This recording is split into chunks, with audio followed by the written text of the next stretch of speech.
ده بشري عامر عبد الظاهر ابن الحاج عامر عبد الظاهر صاحب أكبر وكالة جملة في المنشية. أما بقى أم بشري تبقى الست فرانشيسكا دولارينزي، إيطالية بس عاشت عمرها كله في مصر، وحبت عامر وهي شابة واتجوزوا وخلفوا بشري وبعد كده اتطلقوا. بشري بقى طول حياته مقسوم نصين، شوية يبقى في نصه المصري في المنشية ويلبس جلابية وطيبوش وواقف في وكالة أبوه والناس بتناديه المعلم بشري، وشوية يبقى في نص الإيطالي في سيزينيا ويلبس البدلة الإيطالي وعليها بوينيطة والناس بتناديه سينيور بوتشي.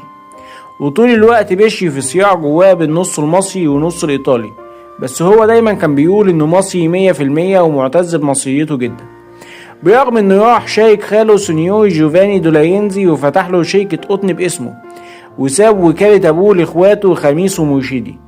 بس برغم كده هو ما قدرش ينسى المنشية وقرموز، وكان شوية يبقى بالجلابية والطيبوش ويبقى اسمه المعلم بشري، وشوية يلبس البدلة والبوينيطة ويبقى اسمه سينيور بوتشي. بس بشري ده دماغ تانية خالص، واخد الدنيا كلها ببساطة، أي حاجة تحصل ولا على باله، أهم حاجة يعرف يتبسط بحياته وبس. لحد اما دخلت عايدة حياته وساعتها حاله اتشقلب، واشترى فيلا مخصوص عشان بس يسكن قدامها في جليم. وبرغم الحب الكبير اللي نشأ ما بينهم، وبرغم ان عايدة طلبت منه انه يتجوزها بس هو ما وافقش، فقامت هي سابته وراحت تاني يوم اتجوزت. لو انت مكانه تختار تبقى مصري ولا ايطالي؟